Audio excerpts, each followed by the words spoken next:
¿cómo andan? Acá estamos en Columna Pyme, en Noticias Pi, y hoy tenemos un invitado de lujo, un lujazo. Él se define como arquiperiodista empresario, con lo cual la charla va a pasar por todos lados, así que bienvenido Hernán Barbero Zarzábal, gracias por estar aquí. Bueno, muchas gracias a ustedes por la invitación, gracias Nico. Vamos a tratar de poder hablar de algo que nos apasiona, ¿no? Que es la vida pyme. Una charla de un tema que te gusta, viste que pasa el tiempo y decís, pero ¿cómo? Quiero seguir. Vamos. Así que sí, vamos a entrar un poco en tu historia, en todos los pasos, iba a decir pasos y ahora me arrepentí, en los escalones. Porque yo tu carrera la veo más como una escalera, ¿no? Como decir, bueno, primer escalón, segundo escalón, no como una carrera, sino como que fuiste, porque pasaste por muchos lugares. Esta definición que es tuya de arquiperiodista empresario, sos arquitecto, sos periodista, sos empresario, sos emprendedor, sos creador de las charlas TEN 10. Tenés un montón ahí metido en el cerebro. Así que vamos a ir buceando un poco y vamos a arrancar. Vamos a empezar a subir esa escalera. Primer escalón, cuando arrancaste.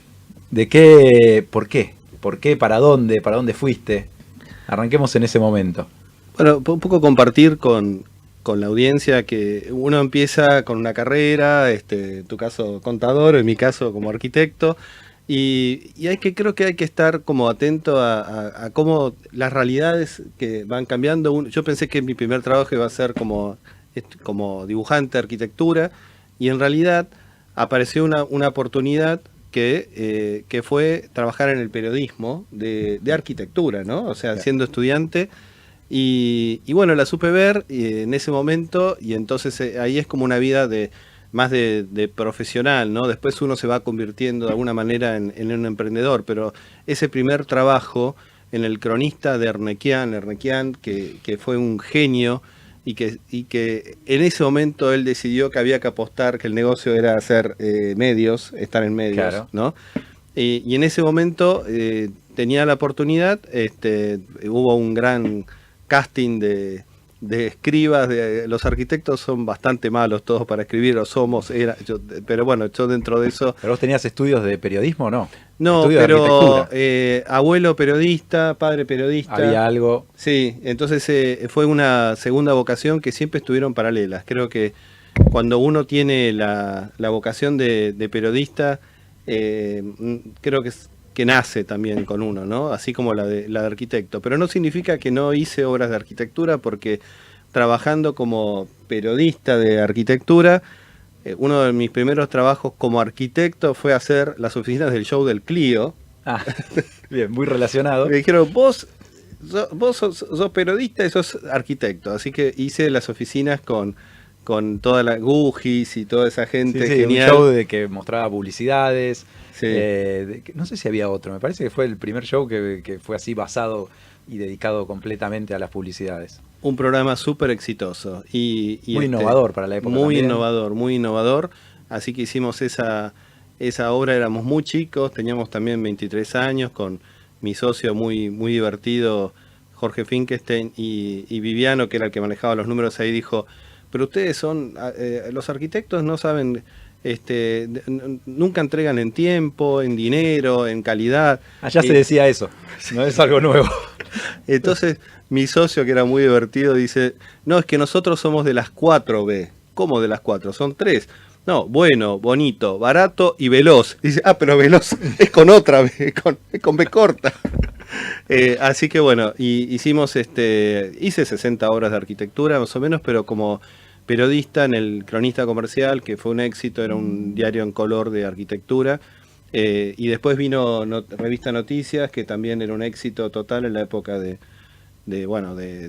Cabezas, por ejemplo, ¿no? Pero y ahí durante 6 años había que ingeniársela para todas las semanas hacer una nota de arquitectura en una revista de política y economía. O sea, una nota que le tenía que interesar a un público que no era cautivo de la arquitectura. Sí, exacto. Y eso creo que es lo interesante, que uno pueda, como dentro de cada uno en su profesión, que pueda hablarle a la gente en los temas que, cómo uno se puede apropiar de la arquitectura, porque quizás le interesa, o de la medicina, de la salud, pero hablando con un idioma simple y que sorprenda, que sea... Eso es muy lindo del periodismo. Del Poder periodismo lograr especializado. entusiasmar a alguien que no es especialista en algo que uno sabe porque estudió y trasladarlo no es fácil. No es fácil, no es fácil. Y bueno, después el periodismo me fue llevando, de alguna manera empecé como el mundo empresarial, pero desde, como vos lo dijiste muy bien, uno no tiene que tener miedo a esas, como perfilar, no, pero si yo estudié arquitectura, ¿por qué hago periodismo? Uno va teniendo, hay que acostumbrarse, creo que escuché que cada 7 años aproximadamente va virando un poco la profesión. Es tan dinámica hoy Hay como una crisis de cambio. Crisis en el buen sentido, ¿no? Claro, No. el mercado también, ¿no? Saber ver la realidad y ver que las cosas van cambiando, así como Ornequian apostó por el mundo de los medios, era porque era el gran momento de los medios, y entonces yo me fui metiendo en eso, pero también quería hacer algo propio. Entonces me acuerdo que un día le pregunto a Horacio de Dios, que hacía las notas de turismo en la revista Fer, donde yo también estaba, y le digo... De todas las que te abrían la puerta, sí, yo puedo escribir sobre eso. Sí, era una época de oro del periodismo. Hasta ahí eras empleado, pero te picó el bichito. Ahí de ya decir, empecé a hacer algo propio. hacía como entrevistas, era como... trabajaba como colaborador, pero yo me ofrecí y también estuve 6 años en FERS. Y Horacio de Dios yo le decía, qué bien, que clara que la tenés vos, que bueno, fue el maestro del periodismo de turismo, ¿no? Y estaba con sus notas en Miami, me dice, no te creas, ser periodista es la manera más divertida de ser pobre, salvo que todos los contactos que te da el periodismo, ¿no? Y creo que eso fue lo maravilloso, y ahí saltamos, como vos dijiste, del primer escalón, que era pensando que yo iba a ser un arquitecto, después pasé a periodista, y ahí... como uní las dos en ese tercer escalón, que fue como una consultoría de comunicación, de prensa, trabajando para algo que a mí me es absolutamente, es un gran amor, que es la empresa, ¿no? O sea, comunicar empresas, pero de construcción, ¿no? Entonces, uniendo las dos cosas, apareció otra cosa que también es linda, cuando aparecen alguien que ve algo en vos que vos no habías visto, ¿no? Y apareció nada menos que Enrique Pichón Rivière, que fue el gran empresario de las ferias de construcción, y me dijo, vos sos arquitecto, sos periodista, podrías hacer, comunicar mi feria, Expo Vivienda, que estuve como, no sé, como 15 años, y eso también fue un tercer escalón, ahí sí ya trabajamos. Ahí ya armaste tu consultora, como pyme. Pero la armaste, a mí lo que me llama la atención también es que la armaste en un nicho que en ese momento, o sea, parecía muy chico. No sé si había otra consultora en ese momento de construcción. Tan marcado el nicho como decir, bueno, voy a tener una consultora de comunicación, pero solo para comunicar este rubro. Sí, la especialización siempre le gana a la generalización, decía Olríes, el libro Posicionamiento, ¿no? Entonces siempre en esa especialización donde uno renuncia a todos los demás trabajos, te pueden salirte prensa de todos los demás, en esa especialización nosotros nos hicimos muy fuertes, llegamos a ser como muy reconocidos en eso, y comunicamos unas 250 empresas de construcción, hasta un gobierno, el gobierno de Brasil, cuando quería exportar a la Argentina, comunicábamos los materiales llevamos arquitectos al Carnaval de Río, por ejemplo, para que compraran los materiales brasileros. Debe haber sido un gran trabajo ese. Eso fue como lo que decía Horacio de Dios. Hubo que sacrificarse y bueno, tuvimos que ir al Carnaval de Río a comunicar. ¿No? Sí, Siempre... y ese fue como el tercer escalón, ¿no? de agencia de comunicación, ya bien como pyme. Y quiero aclarar algo, y esto es un poco para los arquitectos que nos puedan estar escuchando, que los arquitectos nunca se ven como una empresa, como un empresario, se ven como un estudio, como un atelier, pero son una empresa, por ahí tienen 10 empleados, 5, 30, y que puedan pensar como empresarios, ¿no? También. Digo por nosotros mismos, cuando fuimos arquitectos, que ya era una vocación liberal y que teníamos que hacerla nosotros mismos, que poder pensar como empresarios, eso es muy importante. ¿Por qué crees que sea eso? Por ahí en la formación universitaria No hay formación de empresa económica. Sí, el manejo del dinero en un estudio de arquitectura es fundamental y también el cómo rinde, o sea, tener un concepto de rentabilidad en el propio estudio, porque la profesión de arquitecto no es muy rentable, sobre todo la dirección de obra, ¿no? Y además uno maneja mucho dinero, ¿no? Un arquitecto, un cliente que había echado al anterior arquitecto, entramos ahí, quiero también nombrar a mi gran maestro fue el arquitecto Carlos Divar, con quien empezamos en el periodismo, pero también hacíamos obras, y entonces le pregunto, ahora que ya tomamos confianza, ¿por qué echaste al anterior arquitecto? Me dice, mira, yo los arquitectos ya sé que cuentan el tiempo distinto de los seres humanos, pero eso ya lo sabía, no lo eché por eso. Sé que cuentan el dinero distinto de los seres humanos, pero tampoco lo eché por eso. Lo eché porque no tenía sentido común, ¿no? Estaba haciendo mi casa, una casa de $1 millón en Highland Park, y estaba en manos de alguien que no tenía sentido común. Pero digamos, esta anécdota viene a que en realidad sí hay que saber manejar el tiempo y el dinero, ¿no? Y que eso no está en la génesis de cuando uno estudia arquitectura, no te enseñan esa visión metodológica administrativa y de dinero, sino de creatividad, ¿no? Claro. En definitiva era lo que ese cliente quería, que era sentido común, creatividad bien entendida. Pero deberíamos de alguna manera adquirirla, esa mentalidad. Sí. Sí, bueno, eso pasa en muchas profesiones, también no sé, me viene a la mente medicina también, hay muchos médicos que emprenden en una clínica o en algún...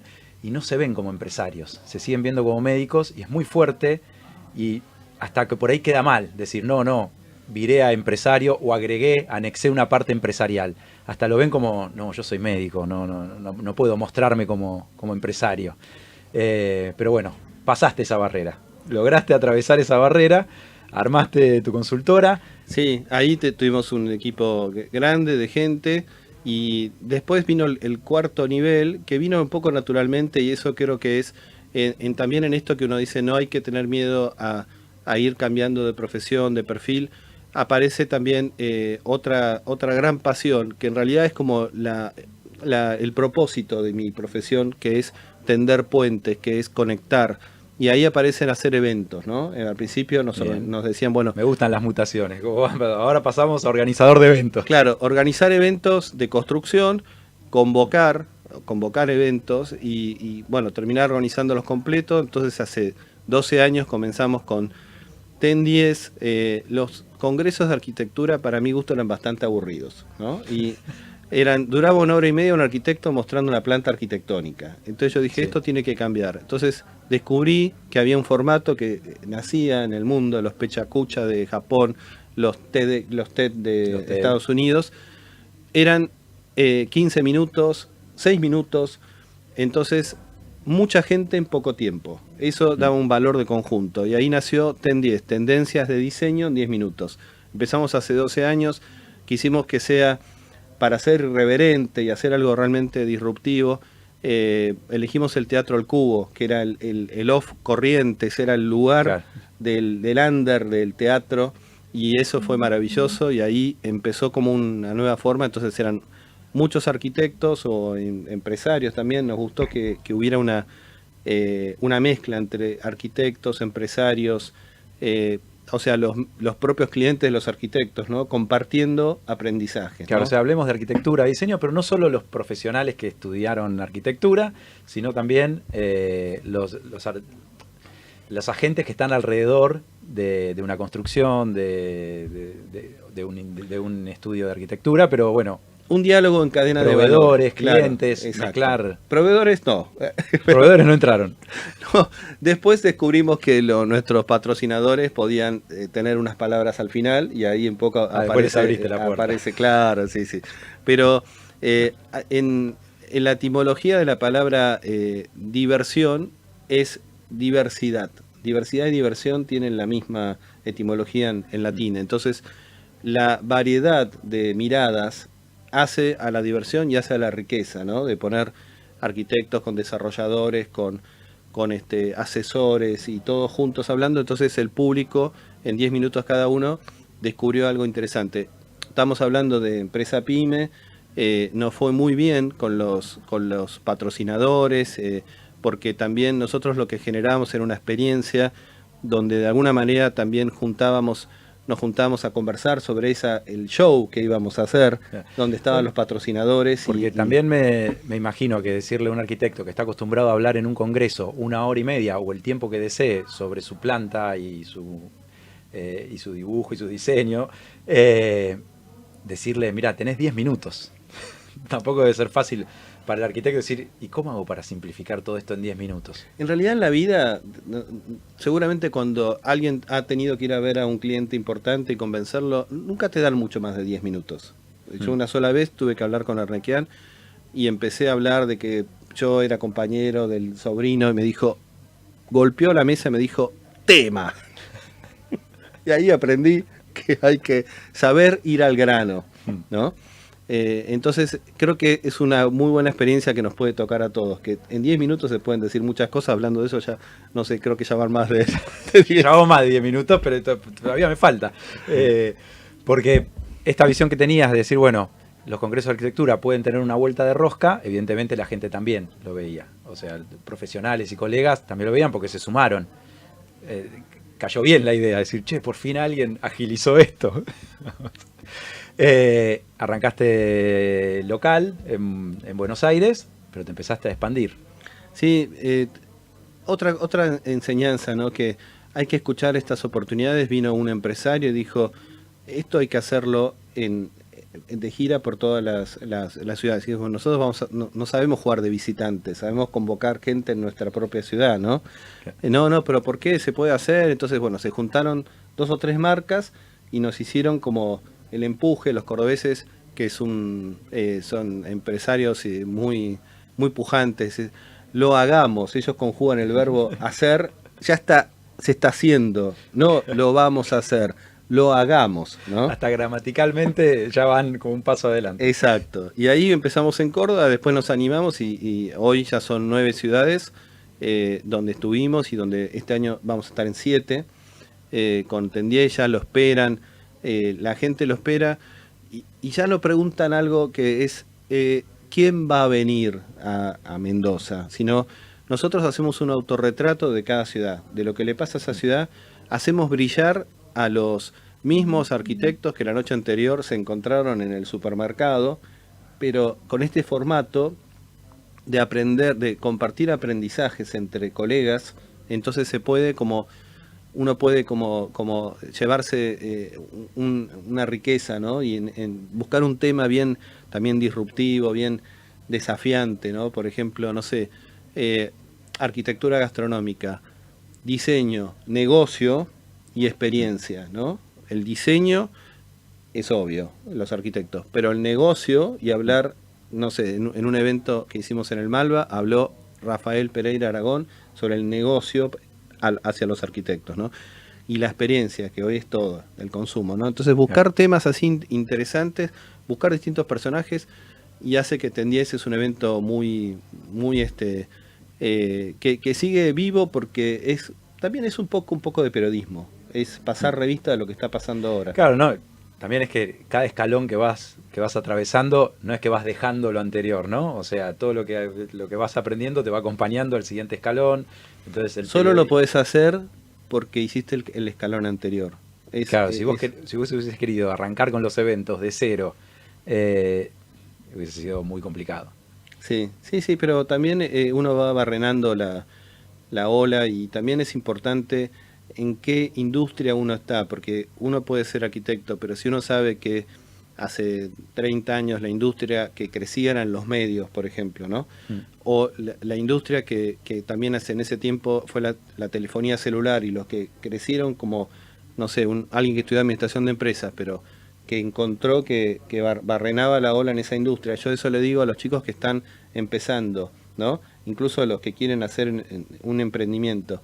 Busquen las industrias que van a crecer mucho más rápido las industrias que sus profesiones. Me gusta esta analogía de verlo como una ola. De decir, bueno, es más fácil si vos acompañás la ola y podés identificar esa industria que hoy se está gestando, por ahí todavía no rompió esa ola, pero tiene toda la fuerza que te va a llevar, y para cuando rompe vos ya estás ahí. Claro, Digamos. porque cuando está naciendo uno no la ve venir. Claro. Hay que saber ahí los que No, van con tenés la que tener las tablita. antenas muy abiertas. Los que van con la tablita se ponen ahí y la barrenan entera, ¿no? Claro, exactamente.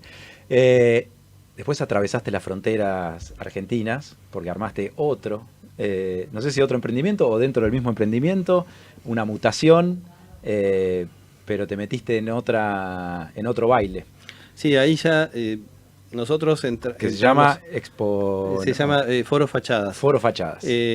Nosotros, y más como somos los arquitectos, siempre creemos que digamos que la empresa es algo que, no sé, es casual, ¿no? Pero ya cuando la consultoría de empresas ya nos enseñó a meternos más en el mundo de las empresas. Ten10 nació como un juego y sigue siendo un juego. Nos va muy bien, pero ya bueno, había que pasar las fronteras, necesitábamos como en algún punto y bueno, cuando uno Ese es el espíritu emprendedor que no te deja estar tranquilo. Decís, pero si esto es lo que yo quería y ya está. Y pero ahora se me ocurrió otra cosa. claro, el desafío cuando uno cambia de país y digamos los valores son 5 veces más o 10 veces más, entonces ahí había que hacer las cosas de una manera muy focalizadas, con plan de negocios y todo. Y bueno, y lo que nos pasó fue que decíamos, bueno, vamos a jugar al básquet primero en una ciudad chica cruzando la frontera y nos tocó jugar en la NBA directo, que es el mercado de México, que ruge, Claro. ¿no? Y bueno, estuvimos ya en el 2023, hicimos el primer evento en la Ciudad de México y bueno, nos fue bien, entonces estamos volviendo sobre la misma ciudad, pero la idea es que sea itinerante. Ahora lo hacemos el 10 de abril y bueno, ya absolutamente en un mercado internacional en donde un organizador de eventos lo que hace es, ya tiene un manual de procesos, como en su momento, o como lo hace Casafoa, que se puede hacer en Perú o en Brasil, pero uno tiene un manual y eso lo tiene que aplicar para que salga bien en distintas ciudades, aunque no conozca tanto el medio ni Y convocás profesionales locales. profesionales locales, pero también, y esto también es épico, lo que nos pasó en el año 2020, cuando en marzo, abril estaba todo el mundo viendo a ver cómo flotaba. Nosotros dijimos, pero con Ten10, ¿no? Dijimos, pero ¿cómo? Pero si existe el streaming, nunca lo habíamos hecho, pero descubrimos que Zoom es una herramienta, para mí es lejos la mejor, ¿no? Y entonces, ¿por qué no lo podemos hacer? Fuimos uno de los primeros streaming de todas las profesiones que hubo, porque prácticamente, yo no sé si fue a fin de marzo, de ese terrible marzo de 2020, o los primeros días de abril, y empezamos. Contratamos el de 100, vimos que había inscriptos una burrada de gente, entonces bueno, fuimos al de 500. Los primeros había 500 personas afuera del evento, o más, y nos dábamos cuenta porque nos decían de todo por WhatsApp que no podían entrar, porque era hasta 500. Y bueno, y eso también creo que es buenísimo, ¿no? Encontrar hay un proceso que nosotros lo hablábamos mucho en Ten10 cuando... Bueno, pero eso no es casualidad. O sea, que Ujú. se te haya ocurrido hacerlo y exponerlo por streaming cuando fue de los primeros, y que de repente explote.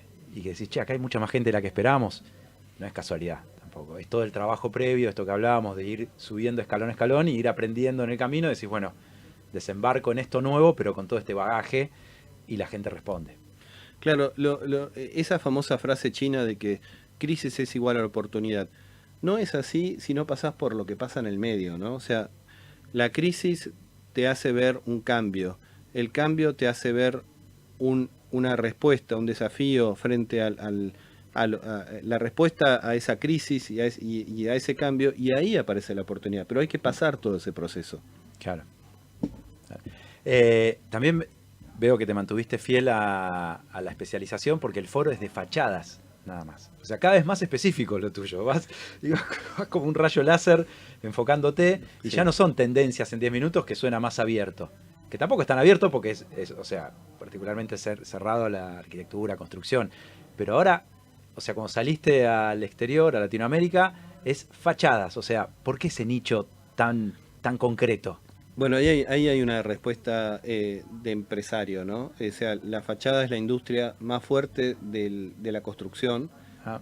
puede significar en una obra en un 15% del valor o un 20% de todo lo que significa la envolvente arquitectónica. Además tiene que ver con el tema de la sustentabilidad, con la tecnología, cada vez son más tecnológicas las fachadas, y entonces eso genera una industria económica muy fuerte, con marcas muy poderosas, y además al arquitecto es lo que más le interesa, al desarrollador es su imagen de marketing. Tiene como muchísimos desafíos, ¿no? La fachada. Este año vamos a hablar de innovación y vamos a hablar de digitalización. ¿Cuánto hay de digitalización atrás de una envolvente arquitectónica? Bien. Contame ideas que tengas para acá, para adelante, para el futuro. Ahí me acabas de decir agregar charlas, una beta tecnológica a las charlas, temas de tecnología, de... Sí, bueno, la tecnología tenemos que estar, es un tema del cual hay que hablar continuamente y hay que introducirlo, atraviesa absolutamente todas las industrias. Sí, seas arquitecto, seas contador, seas abogado, tenés que meterte en ese tema. Lo que quería también compartir es a la gente que es pyme, algo que por ahí todavía no hablamos, que es en realidad cómo hacer el liderazgo, ¿no? El liderazgo que uno tiene que hacerlo desde ya con los colaboradores, con los socios, con los maestros, esos maestros que te dijeron, pero si vos, Pichón Riviero o Carlos Vivar, vos podés hacer esto, porque haces esto más esto y te vieron. Entonces hay una cuestión de admiración, hay una cuestión de agrandar lo bueno en la gente. O sea, creo que todo lo que hacemos es gracias a que supimos y sabemos trabajar en equipo, ¿no?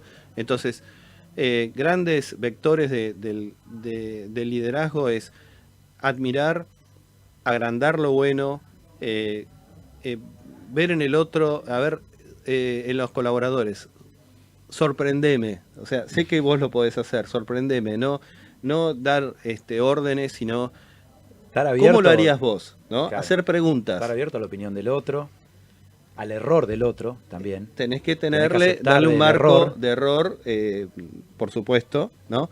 Pero es maravillosa, la gente te sorprende muchísimo para bien. Los socios también, o sea, las sociedades de 50 y 50 no son, creo, las mejores.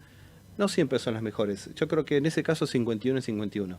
Las sociedades, a veces hay que saber decir, bueno, ¿vos cuánto podés dar a este negocio? ¿El 30%, el 40%, el 45%? Saber ver eso, porque a veces como que el pacto natural es 50 y 50 y se cometen muchos errores, problemas Entonces, la sociedad es una de las claves en todo empresario pyme, que tenemos que saber cómo nos asociamos. Para mí siempre fue muy exitoso. De hecho, ahora en México también la sociedad con una arquitecta, Maui Cittadini, que es argentina, pero que a la cual estoy muy agradecido porque fue la que también empujó para que se pueda, en un mercado que no conocíamos, estar, ¿no? A todos los que estén queriendo exportar, tienen que tener un aliado local. Eso también es súper importante, ¿no? O sea, en definitiva, la gente, una vez le pregunté a un arquitecto que tenía 80 arquitectos en toda América Latina y crecía. ¿Cuál es el secreto? Además, como yo soy periodista, me gusta preguntar. ¿Cuál es el secreto? Mira, qué buena pregunta de mi crecimiento. Vení un costadito. La gente. La gente con la cual trabajas. Elegir bien a la gente, ¿no? Bien, me quedo con ese mensaje. Se nos está terminando el tiempo. Te agradezco muchísimo la charla. Me quedo con eso último de que la gente es el secreto del crecimiento de cualquier negocio.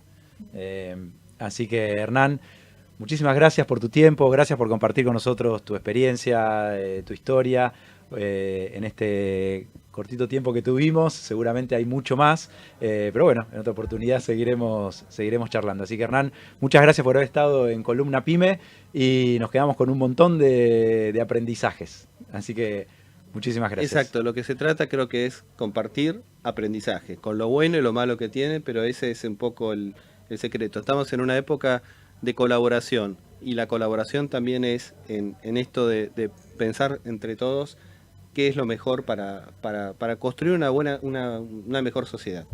Muchísimas gracias. Le agradecemos también a Aileen, que estuvo ahí dándonos una mano y ayudándonos en todo. Y a Ale también. Así que, hasta luego.